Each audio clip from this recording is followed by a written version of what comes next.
I arrived at my mother's retirement party expecting a quiet celebration, only to realize my absence had already been planned. My sister tried to rewrite history by erasing me completely. She believed silence would protect her version of the truth. What she did not expect was that truth always finds its way into the room. My name is Monica, and the first sign that I was never meant to fully exist inside my mother's retirement celebration came long before I stepped through the decorated entrance, because the absence had already been carefully prepared in silence.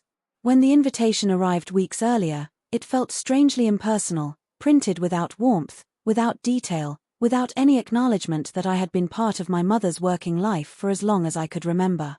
"Did you help plan this?" I asked my sister over the phone, my voice casual even though my chest already felt tight. "There was nothing to plan," she replied quickly. "It is just a small event." "That seems unlikely," I said. "Mom worked there for decades." "She wanted it simple," my sister said. "Do not overthink it." I arrived at the venue early, holding a small gift I had chosen carefully, expecting to help my mother the way I always had, but the moment I walked inside, confusion settled over me like a heavy coat. "Name?" the attendant asked, scanning a printed list. "Monica," I replied. She frowned slightly, scrolling again. "I do not see you assigned to a table." I forced a polite smile. That must be a mistake. Behind me, relatives greeted each other loudly, hugging, laughing, calling out names that were clearly expected to be there. When I finally found my mother near the stage, her smile flickered with surprise instead of comfort. "Oh," she said softly. "You came early. I thought you might need help," I replied. She glanced toward my sister, who was arranging flowers nearby, her posture stiffening when our eyes met. "We have everything handled," my sister said quickly. "You can just enjoy yourself." Enjoy myself. The word felt foreign in my mouth as I looked around the room and noticed something else missing. There were framed photographs of my mother's career, speeches printed on the tables, thank you cards acknowledging co-workers, friends, mentors, but nothing that reflected the countless evenings I had spent supporting her through exhaustion, stress, and doubt. An aunt leaned toward me and whispered, "I did not know where you were sitting." "I am still figuring that out," I replied. She hesitated. "I assumed you were part of the program." "So did I said quietly. As guests settled into their seats, I stood near the back, feeling suddenly conspicuous in my uncertainty, listening as my sister moved confidently through the room, greeting people, directing staff, controlling the narrative with practiced ease. When the first speech began, my sister took the microphone. "Our mother dedicated her life to her career," she said proudly. "She balanced everything with strength and independence." I waited for something familiar, something personal, something honest. Nothing came. As applause filled the room, memories surfaced without effort. I remembered late nights when my mother came home drained, sitting silently at the kitchen table while I reheated dinner. I remembered canceling my own plans to help her prepare presentations, manage paperwork, calm anxieties she never showed publicly. I remembered being told, "You understand, Monica. You always do." That understanding had quietly become expectation. A cousin approached me during a pause between speeches. "I thought you would be up there with her," she said gently. "So did I replied. When I finally confronted my sister near the refreshment table, my voice shook despite my effort to stay composed. "Why was I not included?" I asked. She sighed. "This was not about you. It was about our mother," I replied. "And I was part of her life." "You always make things personal," she said. "You should be grateful you were invited at all." The words struck deeper than anger. "I did not need an invitation to belong," I said quietly. She turned away, conversation over. As the event continued, I felt myself shrinking, not physically, but emotionally, as if each unacknowledged contribution were being erased in real time. When my mother finally spoke, thanking co-workers and friends, her voice trembled slightly, and for a brief moment, her eyes searched the room until they landed on me. She hesitated. Then she continued without saying my name. Applause followed. I stood alone, holding my gift, feeling something inside me fracture with clarity rather than pain. This was not oversight. This was design. As the crowd dispersed, laughter filling spaces where my presence had never been intended. I stepped outside, breathing in the cool air, grounding myself in reality. Someone had tried to rewrite my role, to quietly remove me from the story that shaped my own life. Standing there, watching guests leave with smiles and photographs, I understood something devastating and undeniable. I had not been forgotten. I had been erased. And that realization marked the moment I stopped questioning my worth and started questioning who benefited from my silence. I confronted my sister in the narrow hallway beside the banquet room, because the weight of what she had done was pressing against my chest too tightly to remain silent any longer. "Why did you leave me out?" I asked, my voice low but unsteady, every word carrying years of swallowed resentment. She did not look surprised, which hurt more than anger ever could. "You are making a scene," she replied calmly. "This day is not about you. It is about our mother," I said. "And I have been part of her life in ways you never acknowledged." She crossed her arms. "You were always around, yes, but that does not mean you needed to be highlighted." "Highlighted?" I repeated. "I was erased." She sighed as if explaining something obvious to a child. "You chose to stay quiet for years. That is not my responsibility." "I stayed quiet to keep peace," I replied. "You used that silence to rewrite me." She shook her head. "You are being dramatic." The word landed heavily, familiar and practiced, used every time my emotions threatened the comfort she had built around herself. "You barely came to events," she continued. "People assume distance means disengagement." "I showed up when it mattered," I said. "Just not loudly." "That is exactly the problem," she replied. "Nobody notices quiet support." "That does not make it worthless," I said. She stepped past me, conversation closed in her mind. When I returned to the table, my parents avoided my eyes with uncomfortable precision, as if acknowledging my pain might require them to admit complicity. Later, I approached my mother carefully, choosing my words the way I always had. "Did you know I was not included?" I asked. She hesitated, fingers tightening around her glass. "I assumed your sister handled everything fairly." "Did you ask?" I pressed. She looked down. "I did not want conflict. So you let me disappear instead," I said quietly. My father cleared his throat. "This is not the time." "It was never the time," I replied. "That is how this keeps happening." As the evening continued, I felt myself unravel internally, smiling automatically while my thoughts spiraled into questions that refused to stay buried. Was I ever visible? Did my sacrifices matter? Did staying loyal cost me my own story?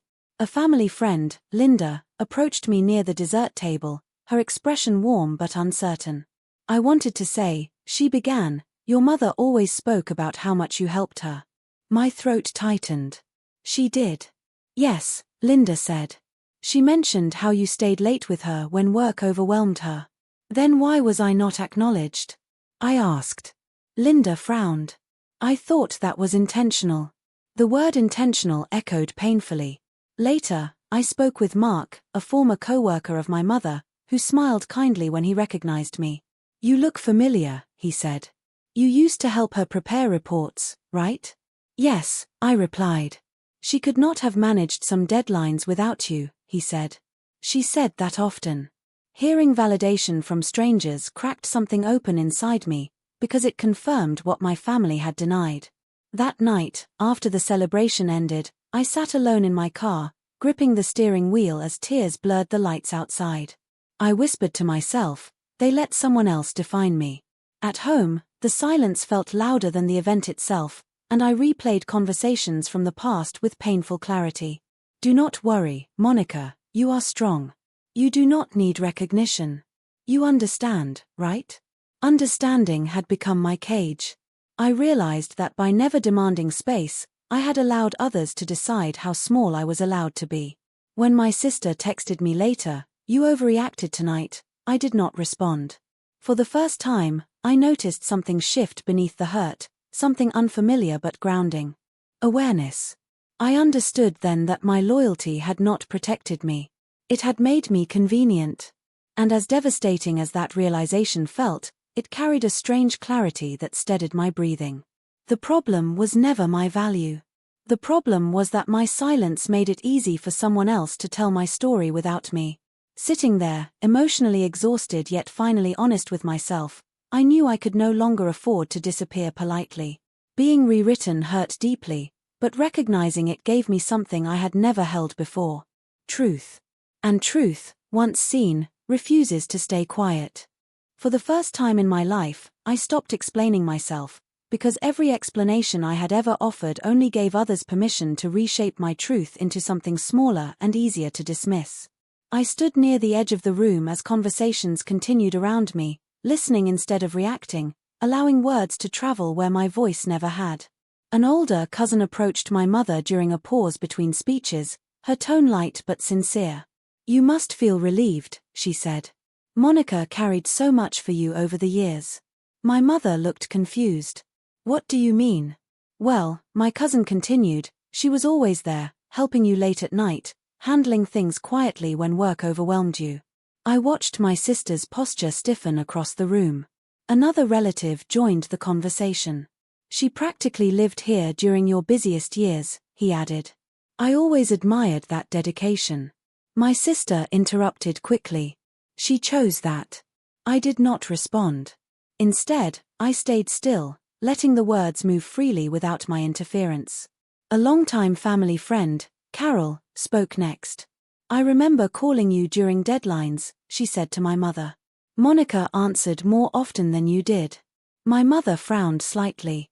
"I did not realize that was noticed." Carol smiled gently. "It was." Something shifted then, subtle but undeniable, as conversations began circling back to moments I had never named out loud. A former colleague of my mother's approached me directly. "I wanted to thank you," he said. "Your mother told us she relied on you more than anyone during her final years." I swallowed hard. "She never said that to me." He looked surprised. "She said it often." Across the room, my sister's smile grew tighter, her confidence thinning as the narrative no longer obeyed her direction. During another speech, an aunt raised her glass. "I want to acknowledge something," she said. "Behind every strong woman is someone who helps her stand when exhaustion sets in, and for years, that person was Monica." The room grew quiet. I felt my breath catch, not from pride, but from release. My sister shifted beside me. "This is getting unnecessary," she whispered sharply. I met her eyes calmly. "It is already happening." "You planned this," she accused. "I planned nothing," I replied. I stopped preventing truth from speaking. My mother looked at me then, really looked at me, as if seeing something she had grown used to overlooking. "Is this true?" she asked softly. "Yes," I replied. "But it was never meant to be currency." She pressed her lips together, processing something that could no longer be ignored. Later, during a quiet moment, she pulled me aside. "I did not know how much you gave up," she said. "I never asked you to," I replied. "I only hoped it mattered." She nodded slowly. "It always did. I just did not say it." That admission landed heavier than any apology could have. My sister approached us moments later, her voice strained. "This is turning into something it was not meant to be," she said. "It is turning into honesty," my mother replied gently, and for the first time, my sister did not interrupt. As conversations continued, more details surfaced without prompting. "I remember Monica canceling trips," someone said. "She was always available," another added. "She carried more than anyone realized," a third voice agreed. I did not correct, embellish, or clarify. I listened. And in listening, I felt power settle into my chest, quiet and steady. I no longer needed validation from the people who withheld it. I no longer needed to compete with narratives that never belonged to me. Truth was doing its work. During the final speech of the evening, my mother returned to the microphone, her voice trembling slightly. "There is something I need to say," she began. "I was supported in more ways than I ever acknowledged, and some of that support came from my daughter, Monica." My heart slowed. "I took her presence for granted," she continued. "And tonight, I see that clearly." Applause followed, but it sounded different now, heavier, more honest. I stood still, tears threatening but controlled, because this moment was not about victory. It was about recognition without demand. As the crowd dispersed, my sister remained silent, her control slipping quietly away, replaced by the discomfort of exposure. I realized then that standing still had done more than defending myself ever could. Truth did not need volume. It only needed space. And in that space, I finally understood that my worth did not require constant explanation, because it had been evident all along, waiting patiently for the moment I stopped hiding it. That realization changed everything, because I no longer needed to fight to exist. I simply allowed myself to be seen. The moment that finally changed everything did not arrive through confrontation or raised voices, but through a quiet conversation that could no longer be avoided once the truth had been spoken aloud. My mother found me near the edge of the room after most guests had begun leaving, her expression heavier than I had ever seen it before. "Monica," she said softly, "can we talk alone?" I nodded, because running was no longer necessary. We stepped into a quieter space, the noise of celebration fading behind us. "I did not realize," she began, pausing as if the words were difficult to form, "how much you carried for me." "I never wanted recognition," I replied carefully. "I wanted honesty." She nodded slowly. "I let someone else decide what mattered." My sister appeared moments later, her presence tense, her confidence stripped by exposure she could not undo. "You are turning this into something ugly," she said defensively. "No," my mother replied, her voice firmer than I expected. "I allowed it to become ugly by not paying attention." My sister looked stunned. "I was protecting you," she insisted. "You were controlling the story," my mother said. And I believed it because it was convenient. I remained quiet, choosing presence over argument. My sister turned to me. "Why did you not say anything sooner?" "I did," I replied calmly. "You just did not listen." Her shoulders dropped slightly. "You could have defended yourself." "I spent years defending you instead," I said. The silence that followed felt final rather than uncomfortable. My mother reached for my hand, her grip uncertain. "I am sorry," she said. "Not because others noticed, but because I did not." That distinction mattered more than any apology spoken publicly. "I should have asked," she continued. "I should have looked closer." "Yes," I replied. "You should have." My sister exhaled sharply. "So what now?" "What happens next," my mother said, "is accountability." My sister looked away, realizing that control had slipped beyond recovery. In the days that followed, conversations shifted naturally, without my effort or demand. Relatives reached out, not to question me, but to acknowledge things they had assumed were already known. "I never realized how much you gave up," one said. "I always thought you preferred staying behind the scenes," another admitted. "You deserved recognition," a third added.